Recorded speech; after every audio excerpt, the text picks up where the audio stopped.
Armstrong கொலை வழக்கில் வடசென்னை தாதா நாகேந்திரனை காவலில் விசாரிக்க போலீசார் மனு தாக்கல் செய்துள்ளனர். அவரை 7 நாட்கள் விசாரிக்க போலீசார் தரப்பில் மனு தாக்கல் செய்யப்பட்டிருக்கிறது. விவரங்களுடன் இணைகிறார் செய்தியாளர் சுதர்ஷன். சுதர்ஷன், விவரம். வணக்கம். பிஎஸ்பி மாநில தலைவராக இந்த ஆம்ஸ்டாங் கொலை வழக்குல முக்கிய குற்றவாளியாக கருதப்படும் நாகேந்திரனை போலீசார் கைது பண்ணியிருக்கிறாங்க.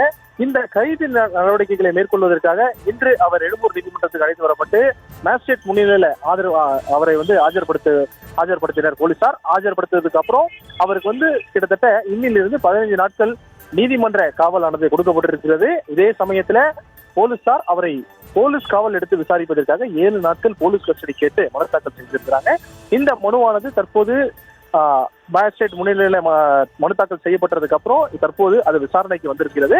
விசாரணையில நாகேந்திரன் போலீஸ் காவல்ல செல்ல மறுத்ததாகவும், அது மட்டும் இல்லாம ஏற்கனவே போலீஸ் காவல்ல இறந்த திருவேங்கடத்தை போலீசார் என்கவுண்டர் செய்த காரணத்தினால தான் போலீஸ் காவல்ல செல்ல மறுப்பதாகவும், அது மட்டும் இல்லாம தன்னுடைய உடல்நிலை கருதி எனக்கு போலீஸ் காவல் கொடுக்க வேண்டாம் என்று அவர் நீதிமன்றத்துல மேஜிஸ்ட்ரேட் முன்னிலையில அவர் எஞ்சி மன்றாடியதாகவும் தகவல்கள் சொல்லப்படுகிறது. அது மட்டும் இல்லாம முக்கியமான விஷயம், இன்றிலிருந்து 15 நாட்கள் அவருக்கு நீதிமன்ற காவலானது கொடுக்கப்பட்டிருக்கிறது. ஏற்கனவே இந்த மாதம் 8ஆம் தேதி அவருடைய பெயர் ஆம்ஸ்டாங் கொலை வழக்குல சேர்க்கப்பட்டது. அதன் பிறகு அடுத்த நாள் 9ஆம் தேதி வேலூர் சிறையில் அவர் இருக்கும் போது ஃபார்மல் அரெஸ்ட் செய்யப்பட்டார் நாகேந்திரன். அதன் பிறகுதான் இன்று நாகேந்திரன் நீதிமன்றத்தில் ஆஜர்படுத்தப்பட்டிருக்கிறார். எழும்பூர் நீதிமன்றத்தில் ஆஜர்படுத்தப்பட்ட அந்த நாகேந்திரனுக்கு 15 நாட்கள் நீதிமன்ற காவலானது கொடுக்கப்பட்டிருக்கிறது. இந்த நீதிமன்ற காவல் இன்றிலிருந்து தொடங்கி இருக்கிறது. முக்கியமானது அது மட்டும் இல்லாம அவரை போலீஸ் காவல் எடுத்து விசாரித்தால் மட்டும்தான் உண்மை நிலவரம் தெரிய வரும் என்ற காரணத்தினால அவரை போலீஸ் காவல் எடுத்து விசாரிப்பதற்கு 7 நாட்கள் கேட்டு போலீசார் மனு தாக்கல் செய்திருக்கிறார்கள். செம்பியம் போலீஸ் நேரடியாக இங்கு எழும்பூர் நீதிமன்றத்துக்கு அவரை ரிமாண்ட் செய்துவிட்டு, அதாவது ரிமாண்ட் ப்ராசஸை முடித்துவிட்டு மேஜிஸ்ட்ரேட் கிட்ட ரிமாண்ட் ப்ராசஸை வாங்கிட்டு அதுக்கப்புறம் இந்த மனு தாக்கல் செய்யப்பட்டிருக்கிறது. இந்த மனுவானது விசாரணைக்கு வந்தது. விசாரணையின் போதுதான் நாகேந்திரன் தான் போலீஸ் காவலில் செல்ல மறுப்பதாகவும், அது மட்டும் இல்லாம தன்னுடைய உயிருக்கு அச்சுறுத்தல் இருப்பதாகவும், ஏனென்றால் ஏற்கனவே போலீஸ் காவலில் இருந்த திருவேங்கடத்தை போலீசார் என்கவுண்டர் பண்ணிட்டாங்க.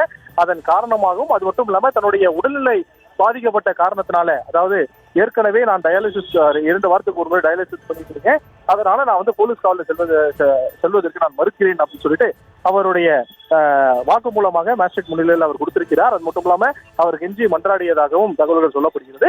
இந்த நிலையில தான் அவருக்கு போலீஸ் காவல் கொடுக்கப்படுமா அல்லது மறுக்கப்படுமா அப்படின்னு சொல்லிட்டு மேஜிஸ்ட்ரேட் வந்ததுக்கு அப்புறம் தான் அது முடிவு செய்யப்படும் அப்படின்னு சொல்லிட்டு உள்ள இருக்கக்கூடிய, அதாவது நீதிமன்றத்தில் இருக்கக்கூடிய அதிகாரிகள் தகவலாக தெரிவிக்கிறார்கள். முக்கியமானது, இவரை இன்றிலிருந்து 15 நாட்கள் நீதிமன்ற காவலில் வைப்பதற்கு மேஜிஸ்ட்ரேட் உத்தரவு பிறப்பித்திருக்கிறார்.